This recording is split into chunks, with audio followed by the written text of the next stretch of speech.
government should act to curb the power of media barons who own a lot of national newspapers and satellite channels? Yes, but no government would risk too much confrontation. Good or bad, publicity decides election results. But that's terrible. Are you saying that foreign-based multinationals decide who's going to be Prime Minister? Yes and no. There's no doubt that these large monopolies have a great deal of power. If we let them finance important new developments, such as digital television, you can be sure that they'll market technical devices which can only receive their own TV broadcasts, unless the government intervenes. On the other hand, Britain is fortunate to have public corporations such as the BBC, which get their income from the licence payer rather than advertisers.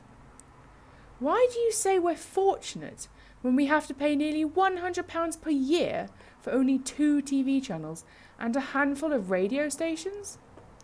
Because this money can be used to make programmes which people really want to watch or listen to. The BBC isn't owned by anybody and doesn't have to bow to the wishes of large advertising agencies. Well, it may not be owned, but it is controlled by a board of governors appointed by the Prime Minister. Don't you think there's a danger of self-censorship? What do you mean by that?